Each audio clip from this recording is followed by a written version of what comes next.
Happy Thursday, everybody. I guess this is the eve of July 4th, so I just want to extend my happy July 4th to everybody. Welcome to Celebrity Court.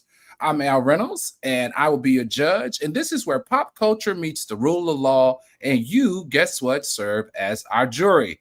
Tonight, I'm joined by three razor-sharp panel of legal beagles. First up, we have that fiery civil attorney, Shatan Turner. Shatan Turner, welcome back to Celebrity Court. Hey, Your Honor. Glad to be back. Happy birthday, America, tomorrow. All right.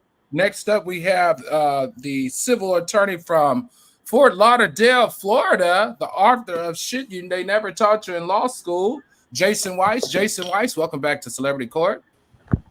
Thank you, Your Honor, and to follow Attorney Turner, happy July 4th to everybody, and you got a big, beautiful bill to go celebrate with.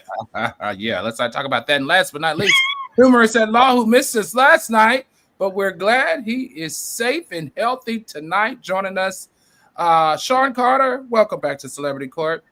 Glad to be back, Your Honor. Even got a haircut while I was gone. I'm ready. I see you. Came back looking good. Looking slim and young. All right, algorithm, we're going to try something different tonight. We're going to talk about quickly what's on the docket. First up on the docket is NBA sniper Malik Beasley. He was a $60 million earned, but the FBI says $8 million debt hole in a gambling probe are dragging him to overtime. Real Housewives of Atlanta newbie Kelli, Queen of Waffles, Ferrell, is sued by Navy Federal for a $26,000 credit card tab that could leave syrup stains on her reputation. Number 3, Judge Greg Mathis blasts the court that kept Sean Diddy Combs behind bars after a split verdict. Did the bench go too far? Number 4 on the docket, a California judge tosses, yep, you heard me correctly, tosses Jay-Z's extortion and defamation suit against Texas Pitbull attorney Tony Busby. Is HOV's legal strategy out of tune? And last, we're going to examine James Harden. James Harden faces a negligence suit after his nephew's alleged rape at a New Year's Eve bash. Can the beard defend more than a setback? All right, everybody, buckle up. Hit that like button. Don't forget to hit that subscribe button. If you're already subscribed, don't forget to hit the share button.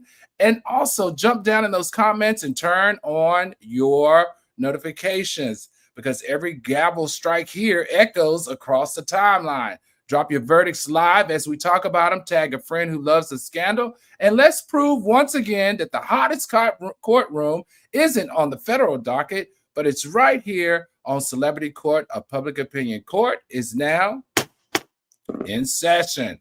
Okay, first up, we were talking about the NBA sniper, Malik Beasley. Now, this is the background on it. Malik Beasley, currently with the Milwaukee Bucks, is under fire after allegedly racking up over $1 million in gambling debt.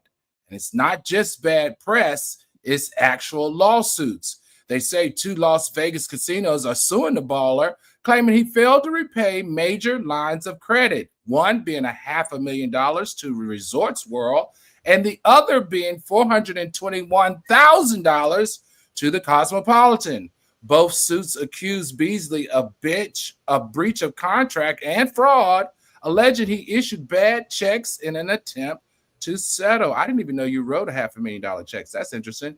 Now, this falls under the Nevada gambling laws. Issuing bad checks is a criminal offense, and it's not just civil. If proven, Beasley could be facing felony charge and not just debt collection. All right, let's go to our lawyers. Let's start with you first, Jason. When athletes pledge future contracts to lenders, how enforceable are those assignments once the league get involved? Well, I don't think the league has much to say with it, right? They can go ahead and they're giving the advances. You could direct your paycheck to go wherever it is. So if you have a loan or if you've defaulted on a loan, you could basically negotiate for anything you want. Now, if it was for paying, your crack dealer down the street, the league might say no because it's illegal to do that. But short of that, the league takes your instructions. It's your money. But I'll tell you this, at the end of the day, as long as he squares up with the casino, he's not getting criminal charges. That's all in there. And basically, look, all they want is their money. We've all seen Get Shorty with John Travolta, and that's all they want. They just want their money. They probably want the VIG or the interest on that money. And different states have different statutes. Like here in the state of Florida, if you write a bad check, you get hit with service charges and a percentage on top. So like here in Florida, it's, you can get hit with, I think it's a 10%, knock up on it and various different. So in order to make right, he's going to have to pay more, but he'll figure it out. Gotcha. Attorney Carter, could the FBI probe freeze potential Pistons money before a new deal is ever signed? And well, the NBA will freeze Pistons money before the new deal is signed, right? So the FBI wouldn't have anything to do, can't go in and say to the NBA, don't pay him. But the NBA will say, hey, Pistons don't pay him. And they've already done that. He was supposed to get a new deal. I think it was $40 million for 3 years or something. And what? Like, nope, no more. And I got to say that Malik Beasley is an interesting guy because he is an amazing guy. For a guy who's made, $60 million in his career, I don't know why he never has any money on him. All right. And he pays for everything on credit. Stuff that, by the way, I can't even believe. Dentist. All right. He owes his barber $25,000. First of all, what kind of cut is he getting? This cost me $13. All right. What kind of haircut is Malik Beasley getting? All right. That's $25,000. And I don't know about you, but my barber, by the way, they wanted their money in supercuts up front, right? As soon as I got walked out of there, they wanted it's hey, all right. It's a weird economy, but the point is that seriously, it's like I don't get it. The teeth, all right. The dentist was like, "Hey, you owe me $50,000," and I looked at him, and for that kind of money, his teeth should have all basketballs or something in there. I don't know, but I do know this: my dentist is like, before we do anything, give me my money up front. I'm amazed that he's able to do this for people. And as far as the FBI, I think it's a big concern in all seriousness this. The league has a problem with gambling, or which way, does not want any gambling going on. Right. And the fact that he's this bad with money is a good indication that he probably has a gambling problem. All right. Because you think about it, he don't have the money to pay his dentist, right? His haircut for his haircut. That's possible. Because he gambled all the rest of the money away. We just know about the money that he hasn't paid back yet. Right? Oh, that's right. Okay, I wasn't thinking about that. Other losses. So he clearly must have. So let me ask you this, Attorney Turner: can he protect himself by possibly filing for bankruptcy? He could. That's one way that people do. I mean, it would have his creditors go in order. His thing, though, I think, is a management issue. I suspect he has some money somewhere, unless he also has some problem with having local freak offs, like Attorney Carter said yesterday. You got to keep it local and not have to cross state lines. Like to go through that kind of money and to not be able to pay $25,000 regardless of who you owe it to suggests that he's probably just bad about paying his bills. Like my dentist does the opposite of Attorney Carter's. So Attorney Carter's dentist is smart. They get paid in cash. My dentist is always like, we'll tell you what you owe. So I'm not sure if he got extensive work done, like maybe he got some caps or something because he was trying to be better looking, and maybe he ran up a lot of money that way and he owed them and then he never went to pay them back. I mean, people don't open their mail sometimes. People don't, you know what I mean? He's probably like, I got you. And probably his whole life that's worked. And now it's caught up with him. But or they bill the insurance and it's the difference that he owes, right? Because I mean, I just went to the dentist and they're like, this is what we think it's going to be, but we're going to bill the insurance. And if there's a problem, we'll come, we'll contact you for the difference. And I said, okay, but I don't think he's a bankruptcy candidate. And the reason is this: he has a $40 million contract that's ready to go. So if he files bankruptcy, he's basically forfeiting that $40 million because the trustee is going to say, wait, hang on. All $40 million comes to me. I'm going to settle all the debts. I'm going to do everything. and then we could go ahead and pay the trustee, and then we can figure out what to do with the rest. So what'll probably happen is a quasi garnishment, which is the league will say, you owe the casinos $1 million, $1 million. You owe your dentist $25,000, $25,000, and they'll pay it all, and then they'll figure out what to do with the rest. All right, let's go to Myra Monique. Myra Monique, happy Friday Eve. Daphne, hello. Hello, Daphne. Tanya Kelly, thank you for joining us. SL, thank you for joining us. Brenda O, hello all. Myra Monique waving. Christine R, look at Sean looking like a zaddy. All right, Dominic Starr. Who else is in here? Johnny Solo, Olga Cerezo, Essie Stone. Welcome, Tierra Sardine. Welcome. If I missed anyone, who else? Danielle Cameron, thank you so much for always being so faithful. Johnny Solo, thank you. All right, let's keep it moving. Going next to Real Housewives of Atlanta, newcomer Kelli Ferrell is being sued by American Express for allegedly skipping out on a $32,000 unpaid credit card. Wait a minute, that's not right. Hold on, guys. My teleprompter is messing up here.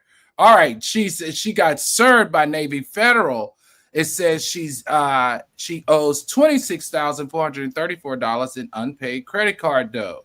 All right, now her rep blames a post-divorce account mix-up. The bank wants every buttery cent left. Oh, now this is interesting. I've actually had this issue. So let's go to Attorney Carter. How quickly can a credit union garnish reality show appearance checks? And I'm glad we got this one, because this is important for, like you said, regular people get this type of issue, right? Where, so what happens with the garnishment is that they file their complaint, they've got to, and then and you have a time to answer and say, hey, I don't owe the money. They got the wrong person. My husband ran up that stuff. If you don't answer, you don't do your mail, all right, you sit there and then anywhere between a couple of months, they'll get a default judgment. Then when the court says, hey, you now owe the money. You didn't answer. And now once they get a default judgment, they then can go, it takes another month or so to file the paperwork to get your income and garnish it. It wouldn't take that long in her case because they know where she works. Sometimes you got to figure out where the person works, et cetera. And then you have a situation where you have this garnishment. By the way, in the Malik Beasley case, his creditors can do the same thing. They go to Detroit Pistons and say, hey, we know where you work. He owes us this money, but first they got to get the lawsuits and get the judgments. If he don't pay his bills, I imagine he's not going to answer the lawsuit. So they're fine there. I think her answer obviously is she got to answer the lawsuit, explain her case, right, and then hopefully they can push it up on the husband. The real question I think that Attorney Turner can best answer is, what happens when your ex, all right, runs up some bills during either while you're separated, right, or before you get, or even shortly after you get divorced? That's kind of in both your names. Fortunately, my wife hadn't thrown me out, so I'm good. I'm ignorant about this, but I imagine that's going to be a problem for a lot of people. But your point was very well taken. You said both their names, right? So now that's important, because if it was just in her name or just in his name, you can't. Right. So, and I tell clients this all the time. When you're going into business, and although you love your spouse and you want to own a company together, don't pick one, because if you put both on there, they can go ahead and seize all your joint assets. But if you own it by yourself, Attorney Carter, and you default, we can go after you and only you, and all your bank accounts and your house and your car and all that is either in your wife's name or both of your names. Guess what? Instant protection. You don't even need estate planning. I didn't even know that. Say that again. Explain that to me one more time. So if you own a business, Your Honor, and let's do Sean Carter. If Sean Carter owns a business and Sean is married, and he owns the business all by himself, they can't touch any joint accounts, joint assets, or joint owned things, or things just in his wife's name. But if he and his wife own the company together, now they're both there, and there's no protection by owning your house together, your car together. Everything is available. So I tell clients that are husband and wife all the time, you know, a line from Shawshank Redemption. Do you trust your wife? You know, put the business in her name and let her get sued. And then everything else will be in your name and you're good to go. Attorney, let me ask you this. What negotiation leverage exists when the plaintiff is a federally chartered credit union? Does it make a difference? Not for the for them recouping their money from her. So if you got to remember, all banks have federal protection through the FDIC. This is a credit card, so it's a little bit different, but the credit union itself can sue her like any other creditor. What makes this case interesting is that it was reported that her ex, that they had this credit card together, her ex is involved in bankruptcy. And so what I think is going to happen is that somehow that process motivated her not to pay because of the bankruptcy that applied to the assets. And so maybe the trustee or somebody said not to pay because it kind of doesn't make sense considering the amount. Like Christine R said in the chat, she can't even make her minimum payments. So I think there's an aspect to the story that hasn't been reported yet. And the headline was sexy because it involves somebody for Real Housewives of Atlanta. But fun fact, Attorney Carter, even though I do have a lot of insight about dissolution of marriage, I do not have a lot of insight about merged assets because this is probably a recipe for why my marriage was not set for success. We had no joint assets. Oh, wow. Zero. Yes, we had zero joint assets. And so that's why part of the dissolution is so interesting because it's one. So wait a minute. When you guys purchased your house, that I should have part of it. Pardon me? So when you got the house, he didn't want his name he didn't want to be a part of that? So I should say with the exception of the house. So his name is on the deed, but he's not on the note. And in terms of all the other assets and accounts, we have no accounts together. We never did. And so her particular problem would not be my problem.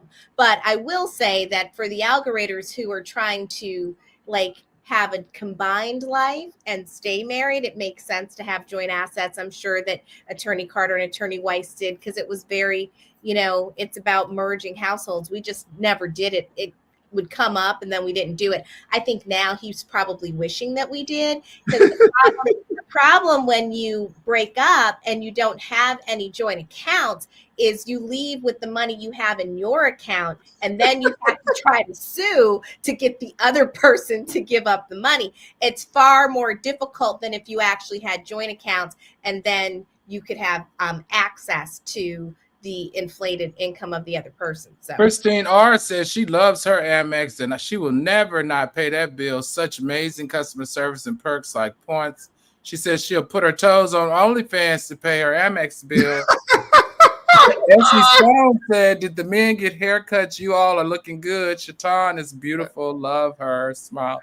Oh, pull back. Jason, you get a haircut? Nope. But you know what cracks me up is that on the show, Real Housewives of Atlanta, they all act like they're so wealthy, only for us to find out she's not paying her bills. So it's easy to be wealthy when you're not paying your bills. That's true. Yeah, that's usually how you keep your money, right? All right, everybody, the likes aren't liking. Be sure to hit that like button. Don't forget to hit that subscribe button. If you're already subscribed, be sure to hit that share button. Don't forget to turn on your notifications. As always, we love it when you jump down into the chat and talk to us. So what do you think? Should she lose her peach, algoriters? Should she lose her peach over being in debt and not paying her debt?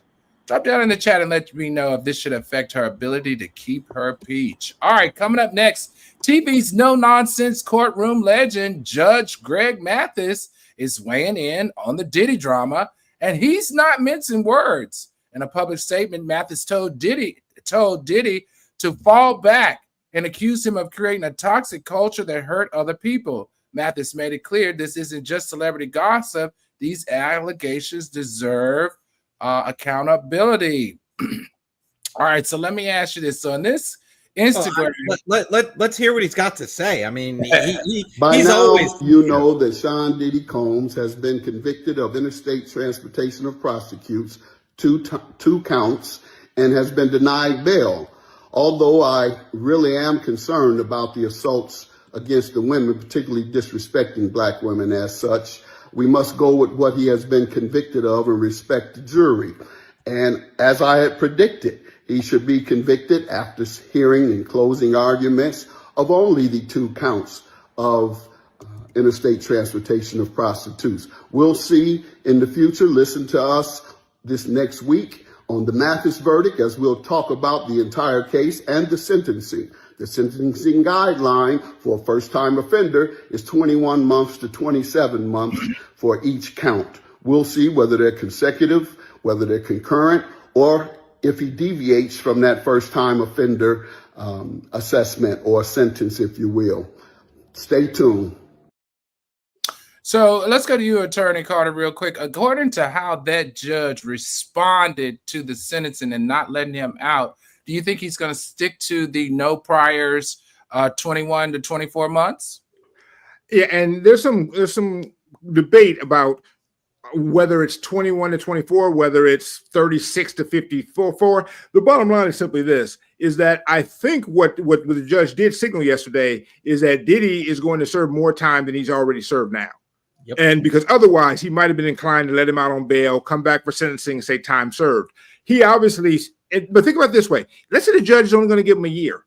It would be kind of ridiculous to let Diddy go now after 10 months, go home, get used to life, do all that stuff, and then want him to come back again for another 3 months, right? So the bottom line is, unless he was going to let him go immediately, he needs to just keep him in jail.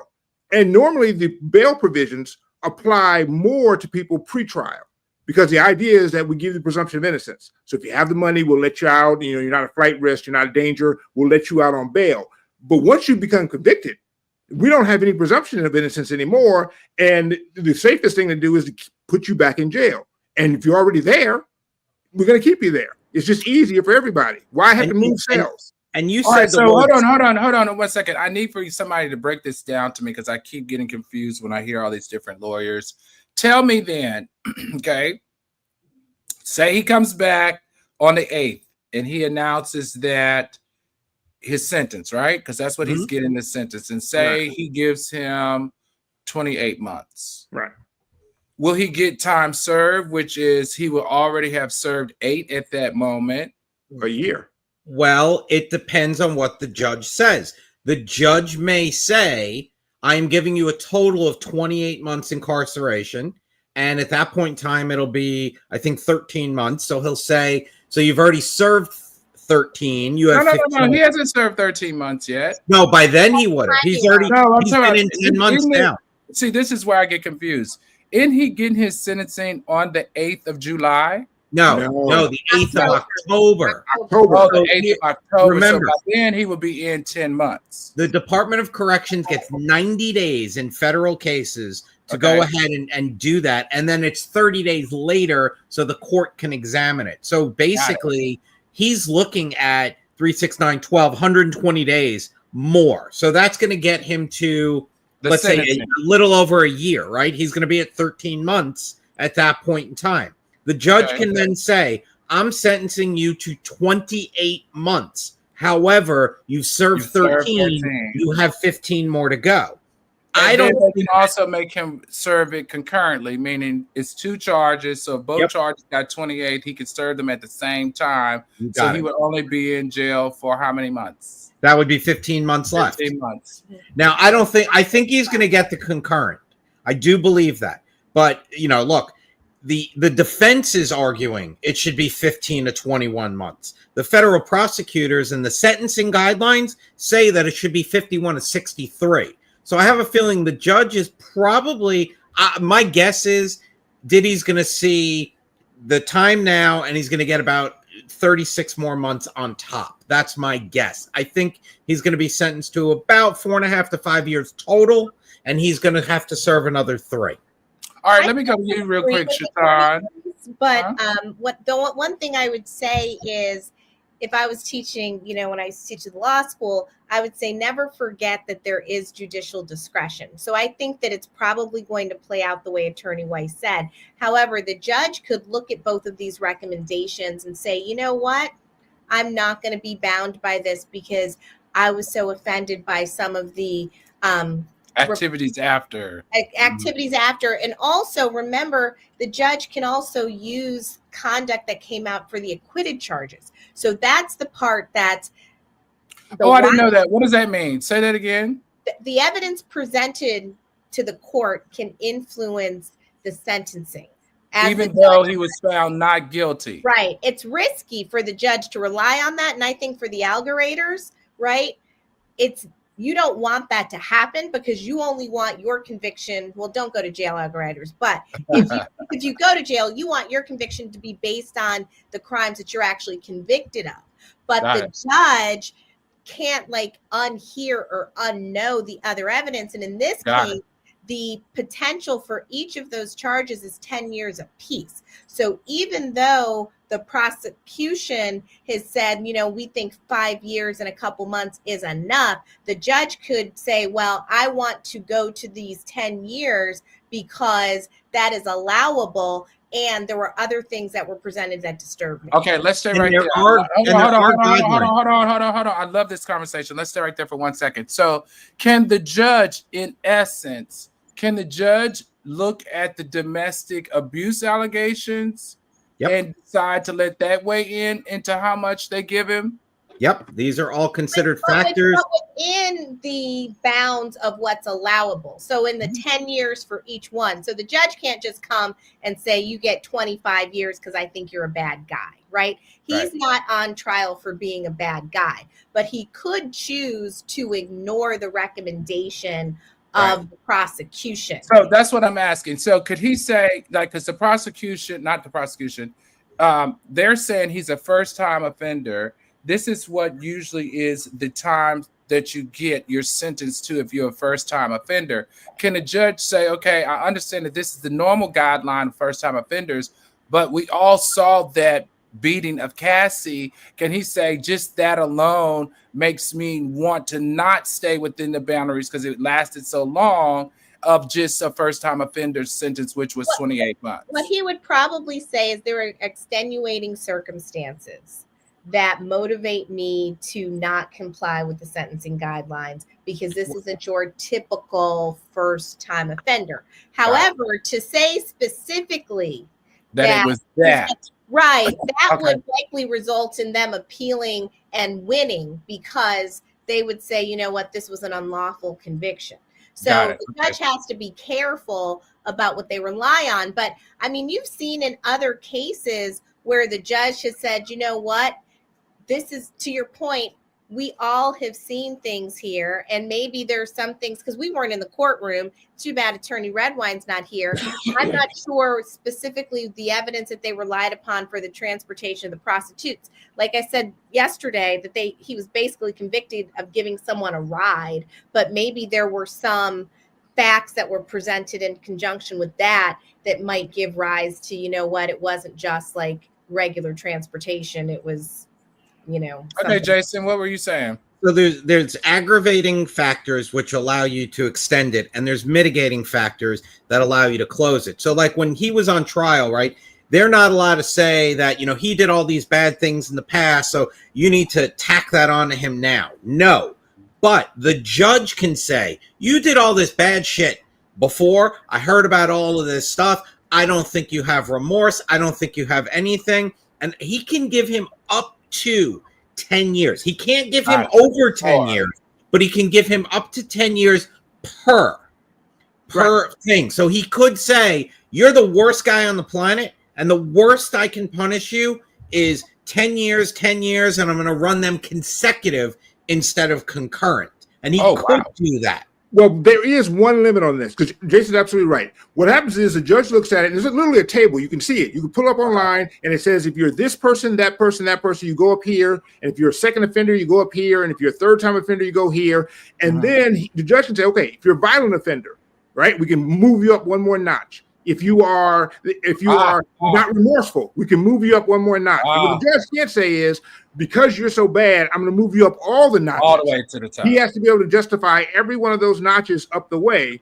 And so the maximum is 20 years. But like I said, Diddy he can't do 20 years because Diddy's not a multiple time offender. So Right. that you can only go up so high on the ladder, right? Because of the bad guy stuff. And So he ain't can't- gonna get 10. He ain't gonna Right. get 10 either. And the judge doesn't want to get overruled on appeal. And so And the prosecution's only asking for a maximum of 63 months. So that's the other thing. You know, like the judge, he could say, you know, good, but I'm going to round it up. I want to go to 70. He All could right. do something like that. Let me ask this but- quick question. I thought it was I thought it was interesting to hear Judge Mathis speak against the court, being that he's a judge. So is that public critique? Does that trend into judicial ethics gray zone, or is his speech protected? No, you made a good point. And actually, I do teach judges about this all the time. You're not supposed to publicly, all right, criticize a judge and say that they are say that they're unethical, or that they're incompetent, or that they are prejudiced or biased. Right. You do that, you have to have receipts. He didn't really say that. All he said was he thinks the decision was unfair, right? And so if he had gone forward and said, you know what, he's a racist and he just wants to get Diddy because he's a black man, yeah, that'd be a problem. He'd have a problem there. Got he it. just simply said he's wrong. So basically, him speaking in the space, he said it without saying it. All right, let's get to the algoriters. Algoriters, if you were the judge, would you have let Diddy go home with an ankle bracelet? Drop down in the chat and let us know. Algoriters, if you were the judge, would you have let Diddy go home with an ankle bracelet? Drop down into the chat. This is going to be interesting. I want to hear what people have to say. All right, next up, Jay-Z was suing Tony Busby, the high-profile Texas attorney who previously represented Deshaun Watson, claiming Busby attempted to extort him over private conversations regarding his role in a sex situation, right? A sexual assault situation. Okay, my teleprompter is really messed up. Sorry, guys. Let's keep it going this way. All right. Los Angeles Judge Mark Epstein just banged the gavel, dismissing Sean Jay-Z Carter's extortion and defamation suit against high-profile attorney Tony Busby. Though Epstein practically begged the appellate court to check his work, Busby now vows to chase HOV for legal fees. Let's go to you, Attorney Turner. How hard is it for public figures to prove actual malice when a lawyer talks to the press? It depends on the nature of the allegations. If they're any way loosely based in fact, right, then proving malice is a really high hurdle to kind of overcome, because malice means, the intent of the comments was to disparage, defame, to put them in a false light, as opposed to somehow advancing their litigation purposes. I mean, in this case, like the prosecutors for Diddy, for example, if they said he's a bad guy, well, his lawyers said he was a bad guy there too. So that wouldn't be said with malice. And they also had receipts that supported the notion that, a lot of people probably think he's a bad guy. In Jay-Z's case, it's a little murkier because Busby saying he filed it in good faith and believed what his client told him. People are saying that he was irresponsible and violated ethics and he got that disciplinary action from the courts. But can Jay-Z prove that the only reason that he did it was because he was trying to make him look bad? I don't know that is likely, but I'd be interested to hear what Attorney Carter thinks about that, since that Attorney Carter, I want you to talk about that, but I want to also talk about what are Jay-Z's odds on appeal and what strategic missteps landed him in this being dismissed. Well, and Attorney Turner said it best. The standard because it's a public figure, the standard to say Busby defamed him is that, one, it has to be untrue. I think we've got that. And two, that Busby had to say it with no belief that it was actually true, that he knew it was false, that he absolutely knew it was false, that he knew he was just slinging Jay-Z's name through the mud. And Busby will say, hey, I believe my clients. All right. Matter of fact, this is a young black. I think it was a young black woman. All Black lives matter, right? And I was trying to defend her honor. And so the fact that she came and told me this nonsense, I didn't know that. You told me, and so it's going to be very difficult for them to prove that he knew, or at least really should have known, that this woman. And I think, because think about it, what they're saying is you were sloppy, you were negligent.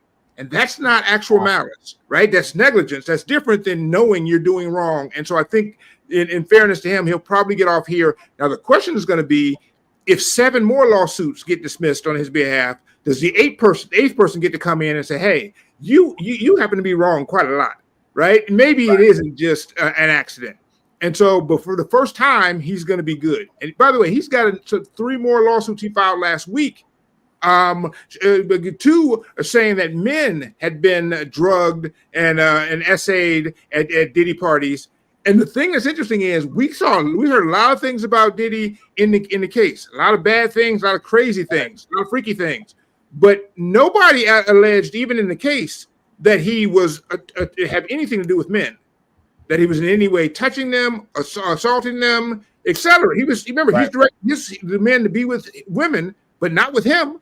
And none of these people say that was during the freak offs. That was during the freak offs. And so that wasn't independent people that hung out with him independently at his house. Those are where the other stories are coming. But where do we get an indication that he was ever into touching men? He said, yeah. You remember the guy, remember the songwriter. Yeah. Remember the songwriter had all those photos and filed that lawsuit. There's been a number of men to come forward saying that there was some type of. But there's also the guy who's in. There's a sex worker that's in prison in Michigan right now who sued Diddy, and it's settled.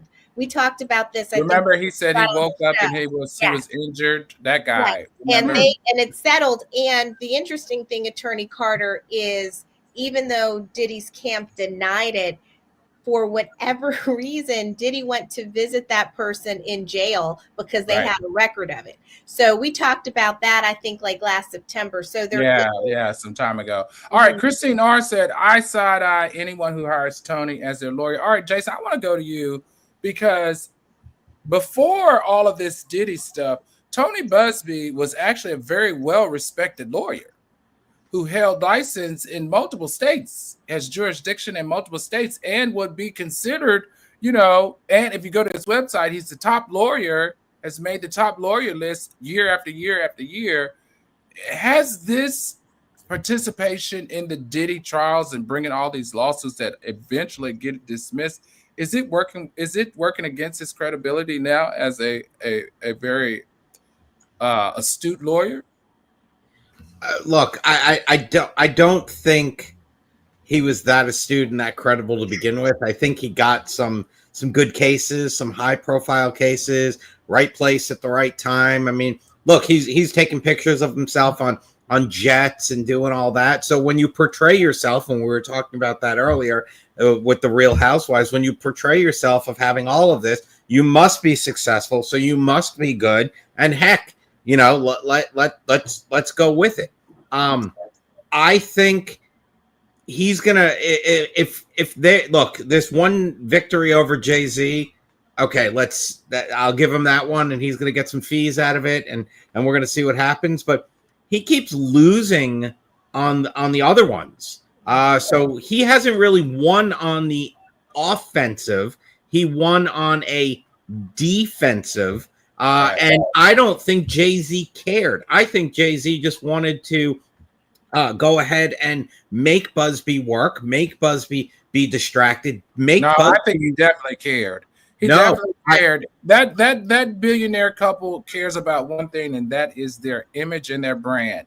And Busby bringing that was a huge hit to his image and his brand, as well as his association with Diddy. People started to remember all of those photo ops where they all went to each other's parties together, went to dinners together,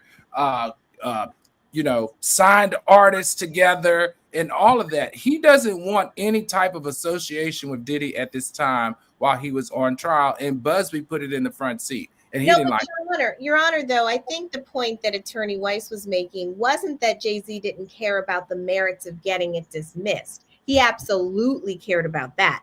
He's talking about this follow-up case that wasn't really that important. That one was just designed to make Busby sweat. Because in truth, gotcha. That's what you were saying. Yeah, if he was looking at it for his best interest, he would have left it alone because people would have forgotten about it. But by keeping it in the press, it was really for some alternate gain, I think. Wasn't that the point, Attorney Weiss? Yes, thank you. I tagged her in. She did it. All right, let's keep it moving. A woman claims that she was drugged and raped by James Harden's nephew at a 2024 New Year's Eve bash inside Harden's Houston mansion. The civil complaint seeks damages, alleging Harden's security ejected her friends and failed to intervene, making the Clippers guard vicariously liable. Ooh, this is interesting. Oh my goodness, I can't wait. Attorney Carter, where does social host liability end and negligent security begin in Texas tort law? This is like, and you could see Attorney Turner and Weiss's faces go, woo, I'm glad I didn't get this one, because this is a law school question. All right, this is the kind of thing in law school that they literally will have a scenario like that. You invite someone onto your property, and now you have guest liability. And let's just I'll give it to you in plain English. All right. Okay. If you invite someone to your crib, all right, you have an obligation to take reasonable precautions to make sure they're safe. And the question is going to be, from this standpoint, how reasonable do they have to be? You can't control everybody at the party. All right. But on the other hand, you definitely can't have an open fire pit, right, and just let people walk all in it, or intentionally invite Diddy, all right, to the party, and then expect everybody to be safe, right? The things you have to do, right? So if he knew his nephew, all right, likes to act a fool at parties, right, you need to definitely take him out. The question with the security guard is kind of interesting, but I think what she's saying is, if my girls had been there, they would have been able to say, hey, we came together, right, and keep him off her, right? They would have been able to sort of, block. And so they're saying that, his security guard removed her blocking, right? And so she got sacked, so to speak. The real question, I think, is going to be, from hopefully Carton will just pay her a little bit of money and get this out, because this is not good for his reputation. Right. By the way, he's still got a career, And anyway, so the point is simply this, though. Your obligation, to answer your question, is that if you invite people over, you do have an obligation to try to keep them safe. But you're not necessarily responsible for every bad thing that could happen to them, just the things that you could foresee being bad that could happen to them. All right, so let me ask you guys this real quick. Let me ask this question real quick before you add on to that. I was just thinking, when I was growing up, we had a pool. That's what I was going to talk about. And you were going to talk about that? Good, because this was very interesting to me. We had a pool, and we lived in a community. My mother was a Girl Scout leader. I was in the Boy Scouts, so we would have them over to our pool. Sometimes people would stop by the house and knock on the door and ask, can they swim?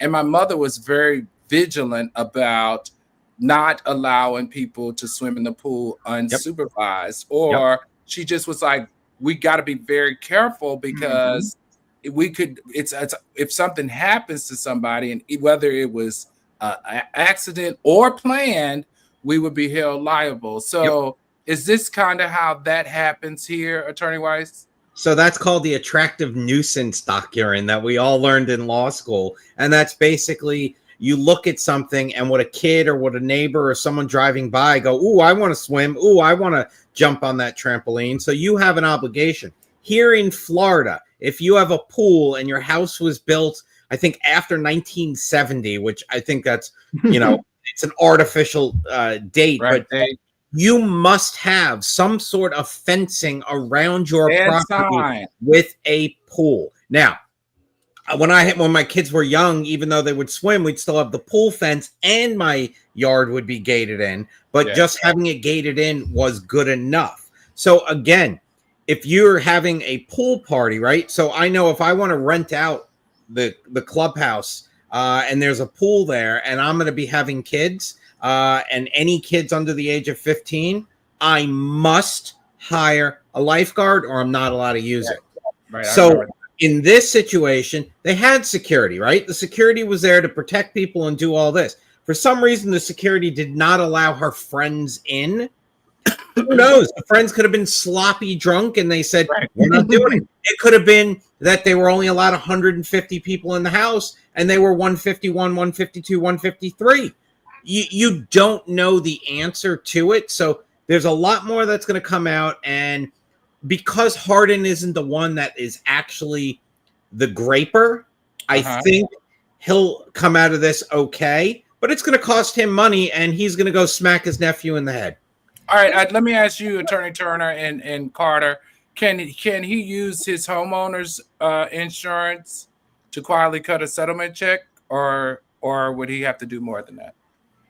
It might. I mean, the thing is that this is civil and not criminal, but the allegations are a criminal act, so it depends on how his policy is written, because generally policies cover negligence, they don't cover intentional acts.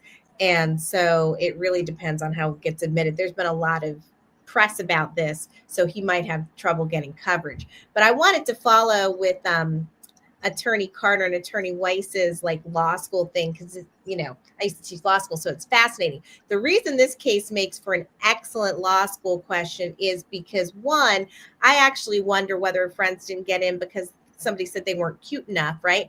And then the fact that she decided to go in the party alone, did she assume the risk of whatever happened, right? Not that she wanted to get raped, but she left her support system outside and was like, bye girls. And then from Attorney Carter's point about the security for Harden, I think it's interesting because if I were representing her, what I would say is, generally speaking, there isn't a duty for hosts to protect the safety of all guests. But under this circumstance, he had a heightened duty because he chose to hire security, and that gave her greater level of security, and comfort, and she felt like she could go in without her friends. So that's what I would say. She's only asking for $100,000. I think that he should write a check. But if he hired security and he didn't just hire his buddies from down the street and his boys from growing up, and he brought in a security company, cha-ching, because they've got lots of insurance and they've got responsibility too. Yeah. You got it. So Christine R says, can we skinny dip in Jason's pool without a lifeguard? I think only 2 people are allowed to do that. All right, I'm with V Papar. Come on, y'all. 100 likes at least. Please hit that like button. Also, don't forget to hit that subscribe button. If you already subscribed, hit the share button. Don't forget to turn on your notifications and continue to jump down in that chat. All right. So let's go back over the cases to give our verdict. I want to hear mostly from the algoriters, though, as well as the lawyers. Let's start with, first up, Beasley. Is he guilty or not guilty of his financial trouble? Attorney Carter? I'm going to say guilty by reason of Turner, which is that I think Attorney Turner had the right way. I'm sure this brother can come up with $25K, right? So he's just guilty of not answering his name. Right? How do you make $60 million? How do you have a $60 million contract and you don't pay your barber? Yeah. Because he just, like I said, he just stuff goes on the table. He's out of town in Cabo. He's just not thinking about it. Now, why the barber, though, is not getting his money up front. Think about it. You guys might have not had to get your money up front from the dentist because of insurance. But I bet you didn't walk out of, the salon. Attorney Turner, you get to walk out of the salon without paying the money? No, those women want their money. The dentist, my dentist. All right, so you're giving a guilty verdict? I'm guilty, but by reason of not opening his mail. All right, Attorney Turner? He's guilty of being a reckless fool. I mean, anybody who points a gun at somebody because they blocked in their driveway, he did that in 2020. He got out of it. But I mean, he has bad judgment. And so my message to Beasley is, go to church, drink, burn some sage, get your life right, and put everything in line. But yeah, he's guilty of being a fool. Attorney Weiss. We're going to set up a Beasley Incorporated, and he needs a new COO and CEO right here, Mr. Weiss, and I'll make sure that those debts are taken care of, and we'll all live happily ever after. Well, and I can do a lot with $40 million. Let me tell you my thoughts about this. At first, I came on here and I was ready to throw the book at him, but we gotta really think about this. You're giving a young kid who doesn't come from much $60 million, all of a sudden expect him to know how to manage it. Right. In addition, they can hire people to help them, but you are expecting a young kid who all of a sudden has this huge influx of money to know how to spend it correctly and who to trust to help him manage it. Right. So I think what we should do is the NBA specifically, because Jason, you remember this at the NFL, and I know they have it at the NBA, but they really need to take more serious financial education with these young athletes that make this God's amount of money overnight. And they really I think what they should do, honestly, is assign someone to be like their bookkeepers and stuff. Well, the problem is, Your Honor, all these young guys that all of a sudden become millionaires overnight, and we were there for this happened in one of the other leagues. We were there. They don't listen, right? They're going to play forever. They're never going to have problems. Right. They're invincible. What do we know, right? So, and one of the leagues had a phenomenal, they called it the Rookie Symposium. It was 3 days, and they all went to a location, and they learned about all this stuff. But the problem was there was never any follow-up. They needed to have that Rookie Symposium, and then they needed a second year and a third year and probably a fourth year. By then, you're getting ready for their second contract, and they've either smartened up or you're never going to smarten up, and that's it. But he just okay. What are we going to say, Attorney Turner? I'm just going to say one technicality, though, is that the league itself has some limits to what they can do because they're the employer and they can't be super paternalistic, but the union is where a lot of the support could come through because that's where they pay their dues and they exist to help them protect their interests. And so I think the union could do it. And I also think there are 4 people, and the new firm of Reynolds, Turner, Carter, and Weiss will help these men manage their money. And we will definitely manage their money. All right. Okay. Algoriters, what do you think? Is he guilty or not guilty for mishandling his fortune? Drop down in the chat. Is he guilty or not guilty for mishandling his fortune? Next up, you have Ferrell. Yes, the waffle lady. Is she guilty or not guilty of paying her bills, Attorney Weiss? She is guilty of not paying her bills and not seeing what her husband was doing, and she is guilty of if she would have said it wasn't me, it was my husband, and would have gone ahead and defended the lawsuit and done something, then there'd be no judgment and she wouldn't have to worry. But because of the fact that she stuck her head in the sand, didn't tell anybody it's not me, she's going to be on the hook and she's going to have problems, and she just inherited this problem. Attorney Turner, guilty, not guilty? I'm going to quote Christine R. She's guilty of acting like she got it when she don't. Oh, Attorney Carter? She's not guilty by reason of that t-shirt she was wearing in that last picture. That's all I got to say. All right. If you show up in court wearing that shirt, look, she's going to be all right. She's going to be all right. She's not guilty. All right, I'm the judge, and I'm going to find her guilty. Guilty is charged. But algoriters, you're the jury. You're the ones that decide, is she guilty or not guilty of not taking care of her finances, but making sure she looks like $1 million on every show in Real Housewives of Atlanta? Guilty or not guilty? Drop down in the chat. Next up, is Judge Mathis guilty or not guilty of talking against a judge's ruling? Attorney Carter? I'll give it to Judge Mathis. He's absolutely not guilty. He's walking that line, and you can tell he's been in law school too, right? He's like, I'm gonna say I don't like it, but I'm not gonna call the guy stupid. I'm not gonna call the judge racist. I'm just gonna simply say, it's unfair. And so he's perfectly within bounds. Matter of fact, I did the same thing on Facebook yesterday, so I ain't mad at it. All right, Attorney Turner. I agree with Attorney Carter, and I'd like to invite Judge Mathis to come on this show and explain to us and the algoriters why he made the comment. Oh, that's good. Will you reach out to him? I guess I should reach out to his daughter. We've had his daughter, Jade. If anybody remember, Jade Mathis, who is an attorney, was on the show and has been on the show a couple of times. All right, Attorney Weiss. So Christine R. put in the comments that he's not a judge anymore. So if he's not a judge anymore, his comments are absolutely okay. If he is still currently a judge, I think his comments are okay. But I'm curious, and I would like to invite him on the show as well, why he thinks the sentencing guidelines should be as low as he said, because there's no basis for that, and I'd love to hear his reasoning. By the way, let's be clear. Not only does the prohibition against talking ish against judges apply to judges, but also to lawyers. Yep. So the three of us also have to remember that as well. So even if he's not a judge anymore, he's still got a hold the line. He has And his license. remember what they said in professional responsibility, Attorney Carter? We're attorneys 24 hours a day, 7 days a week. So yeah, so many things can be used against us. Got it. I'm Al, and I'm the judge, and we're going to find Judge Mathis not guilty. Not guilty for crossing the line, but guilty of being on that motherfucker. That came out of the judge's mouth, not our mouth. Guilty of being on that motherfucker. All right,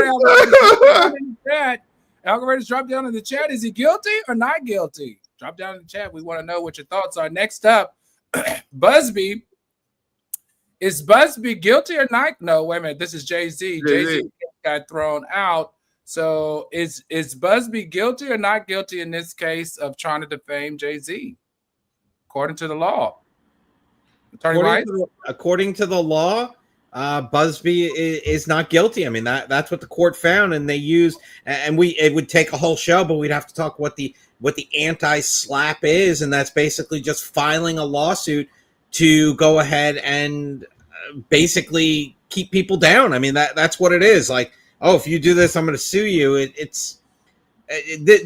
Look, Jay-Z got what he wanted from it, which was to put a kink in the armor of Busby. Right. Yeah. Right. So I think that from the court of public opinion, Busby is guilty of being shady. Because I think the court of public opinion thinks the only reason he did it was to get publicity, and he was doing it at Jay-Z's expense. All right, Attorney Charter. Well, who's guilty? Jay-Z or Busby? Anyway, Busby, I got to tell you this. The court gave him the benefit of the doubt because we only got one case. But the fact that Busby keeps filing 3 of these cases a week without apparently doing his research, at some point it's going to come back to bite him in the tuchus. All right. And at some point, the judge is going to say, hey, you can't be accidentally wrong every damn time. And it seems to me, and I don't know this to be true, so I'm not going to make this allegation, but I can see how one could infer that Busby wakes up every day and says, who can I, what Negro can I sue today? And because remember, he also did the Shannon Sharp. Negro. No, what Negro? What he did to Shannon Sharp? He's the one who filed all those lawsuits against the football player, Deshaun Watson. I think no, I shouldn't say that. Some people have said, not me, that he wake up every day with a Negro of the Day list. And by the way, he's not using the Negro of the day. We suing the Negroes today. He's using the hard R too, by the way, and saying I've got to find somebody every day. All right, I'm Al, and I'm the judge, and we're going to find Busby guilty for just being slimy.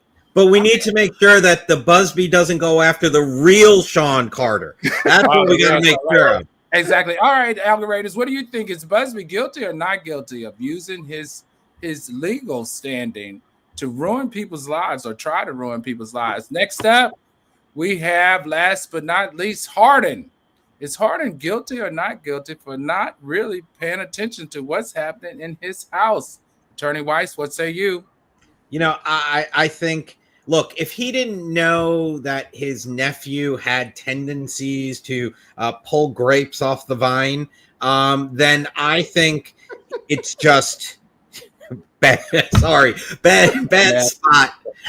Bad spot for him. But no, I mean, look, if he had any indication that his nephew could act that way, behave that way because of something that was said, then yeah. But look, it's his house party.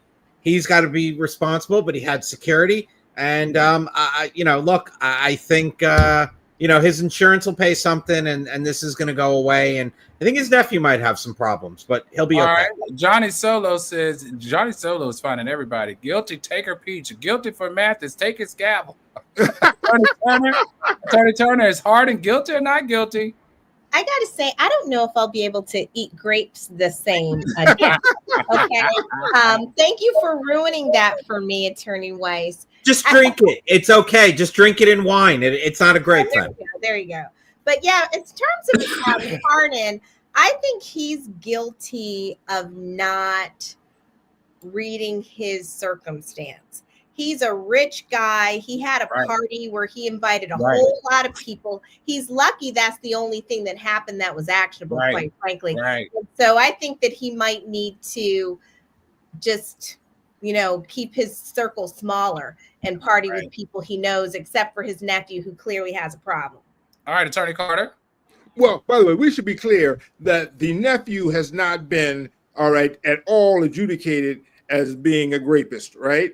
He might be keto, right? So we can't necessarily say that, and that's a big thing. But here's the thing: is and if you're James Harden, your nephew comes to you, the nephew said I didn't do it, right? She was all on me, bro. And I'm not imagining he thinks that his nephew did, so he'll probably fight the case.